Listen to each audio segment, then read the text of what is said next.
Ready to move in premium triplex villas at Bachapalli APR Projects. Raj Kundra ఎవరో తెలుసా? Bollywood star heroine Shilpa Shetty భర్త. ఇతను చేసే పనేంటో తెలుసా? సంఘ విద్రోహ చర్యలు. ఒకటి కాదు రెండు కాదు, రాజ్ కుంద్రా పైన ఇలాంటి ఆరోపణలు అనేక ఉన్నాయి. ఇప్పుడు మళ్ళీ మరో కేసులో అడ్డంగా దొరికిపోయాడు రాజ్ కుంద్రా. దాని ఎఫెక్ట్ ఏంటో తెలుసా? శిల్పా శెట్టి రాజ్ కుంద్రాకు చెందిన 100 కోట్ల ఆస్తుల్ని ఈడీ అటాచ్ చేసింది. అంటే దాదాపుగా స్వాధీనం చేసుకున్నట్టే. ఇంతకీ ఈసారి రాజ్ కుంద్రా చేసిన పనేంటో తెలుసా? Bitcoin cheating. Yes, bitcoin పేరుతో రాజ్ కుంద్రా చేసిన వ్యాపారం బెడిసి కొట్టి మొత్తం ఆస్తులకే ఎసరొచ్చింది.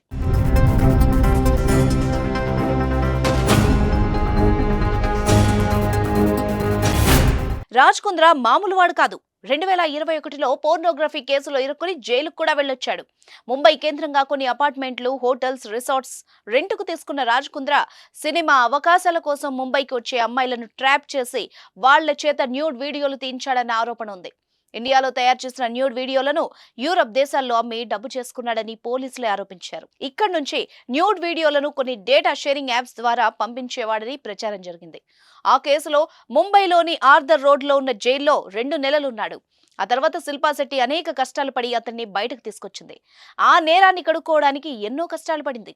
ఇప్పుడు మళ్లీ రాజ్ కుంద్రా మరో కేసులో తెరపైకొచ్చాడు. ఏకంగా 100 కోట్ల ఆస్తులు ఇప్పుడు ఈడీ చేతుల్లోకి వెళ్లేలా చేశాడు. ముంబై కేంద్రంగా పనిచేసే వేరియబుల్ ప్రైవేట్ లిమిటెడ్ అన్న సంస్థ 2017లో Gain Bitcoin Ponzi scheme ను చేపట్టింది. ఈ స్కీమ్ ఏంటి అంటే, బిట్ కాయిన్లలో పెట్టుబడులు పెడితే నెలకు 10% లాభాలు వస్తాయని ఆశ చూపించారు. మల్టీ లెవెల్ మార్కెట్ పద్ధతిలో ఏజెంట్లను పెట్టి ముంబై, ఢిల్లీ నగరాల్లో అమాయకుల నుంచి 6,600 కోట్లు వసూలు చేశారు. చివరికి ఇది బిగ్ ఫ్రాడ్ అని తేలడంతో ఈ కేసులో ఈడీ ఎంటర్ అయింది. కేసు నమోదు చేసి దర్యాప్తు మొదలుపెట్టింది. అయితే ఈ స్కామ్ లో మాస్టర్ మైండ్ అయిన అమిత్ భరద్వాజ్ నుంచి శిల్పా శెట్టి భర్త రాజ్ కుంద్రా 285 బిట్ కాయిన్లను కొనుగోలు చేసినట్టు ఈడీ గుర్తించింది. వీటి విలువ ఇప్పుడు మార్కెట్లో 150 కోట్లు. వీటితో ఉక్రెయిన్లో బిట్ కాయిన్ మైనింగ్ ఫామ్ ఏర్పాటు చేయాలని రాజ్ కుంద్రా ప్రణాళికలు చేసినట్టు తెలుస్తోంది. అయితే ఈ స్కామ్ లో రాజ్ కుంద్రా పాత్ర కూడా ఉందని చెప్పిన ఈడీ అతనికి చెందిన ఆస్తుల్ని కూడా అటాచ్ చేసింది.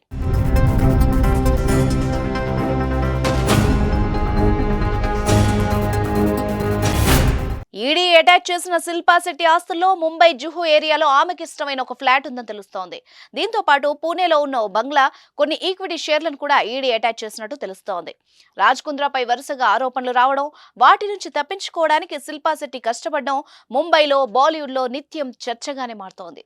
ఇప్పుడు మళ్లీ రాజ్ కుంద్రా బాగోతం తెరపైకి రావడం దేశవ్యాప్తంగా చర్చనీయాంశమైంది. న్యూడ్ వీడియోల కేసులో రాజ్ కుంద్రా తప్పు లేదని, అతన్ని కొందరు కావాలని ఇరికించారని ప్రజలకు చెప్పే ప్రయత్నం చేసింది శిల్పా శెట్టి. అయితే అతనితో కొంతకాలం దూరంగా ఉన్నానని, విడాకులు కూడా తీసుకున్న ఆలోచనకు వచ్చిందని వార్తలు కూడా తెరపైకి వచ్చాయి. కానీ ఆ తర్వాత కాలంలో రాజ్ కుంద్రాకు తనకు మధ్య ఎలాంటి విభేదాలు లేవని శిల్పా శెట్టి క్లారిటీ ఇచ్చే ప్రయత్నం చేసింది.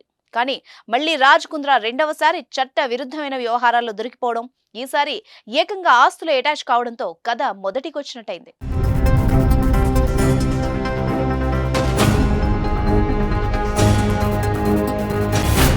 సుమన్ టీవీలో మీ పర్సనల్ అండ్ బిజినెస్ ప్రమోషన్స్ కోసం కింది నెంబర్కి కాంటాక్ట్ చేయండి.